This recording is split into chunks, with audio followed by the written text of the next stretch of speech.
Bonjour Frédéric. Bonjour. Des journaux, beaucoup de journaux aujourd'hui. Non, pas beaucoup. On est d'accord, hein. Oui, mais quand même. C'est férié. Non, il y en a quand même quelques-uns.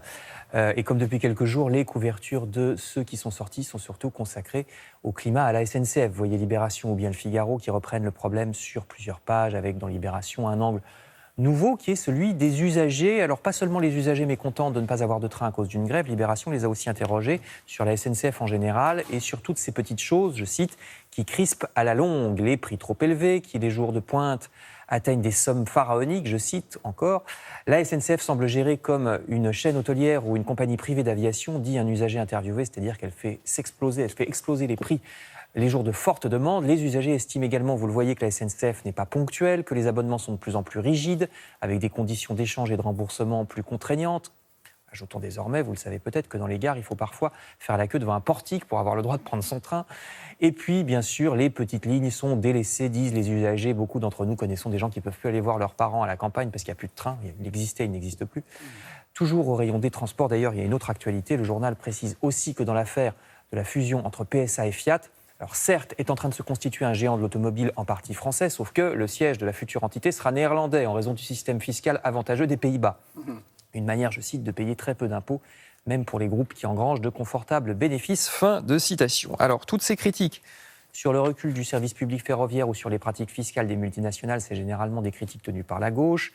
Gauche qui est pourtant en recul dans la plupart des pays occidentaux. Et le Figaro semble savoir pourquoi en prenant l'exemple des démocrates américains qui n'ont tout simplement pas de programme à en croire le journal. C'est vrai que c'est ennuyeux. Ah oui.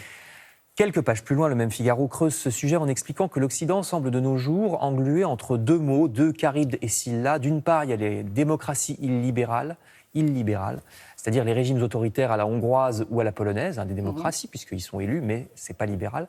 Et d'autre part, le libéralisme sans liberté, c'est-à-dire les régimes d'Europe de l'Ouest, avec un libéralisme économique dont pourtant la plupart des électeurs ne veulent pas. Voilà, donc pour Charybde et Scylla, autre symbole de notre époque, là je passe aux réseaux sociaux. Alors qu'autrefois, il n'y avait que quelques chaînes de télévision, ça s'est là aussi libéralisé, ma langue en fourche, et on regardait en famille. Désormais, au contraire, on est de plus en plus scotchés, chacun devant notre petit canal personnel, et pendant des heures de plus en plus longues. Ouais.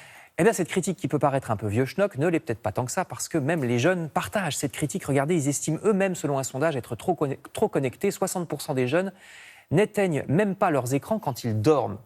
Effectivement. Et figurez-vous, nous dit Science et Avenir, que dans certains pays, les chirurgiens esthétiques voient désormais des jeunes demander des opérations pour changer leur visage parce qu'à force de se voir via des filtres et des photos retouchées des réseaux sociaux, eh ben, ils ont l'impression d'être moches, alors que non, ils sont tout à fait normaux.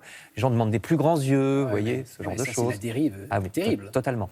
Article qui nous dit que plus les gens sont connectés, plus ils sont demandeurs de chirurgie esthétique délirante. Donc il y a vraiment une corrélation. Alors conservons à la médecine son but premier qui est de guérir. Je termine avec le Parisien qui nous apprend cette nouvelle inattendue. Les vaccins, entre autres bienfaits, le vaccin contre la grippe en l'occurrence, serait bon non seulement contre la grippe mais aussi pour le cœur parce que les symptômes de la grippe peuvent souvent dégénérer et déclencher un accident cardiovasculaire chez certains patients. C'est à lire dans le Parisien une autre bonne raison de commencer à se vacciner dès que le vaccin contre la grippe sera disponible.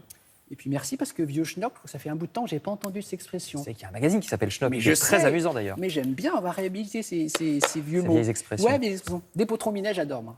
Allez, bref.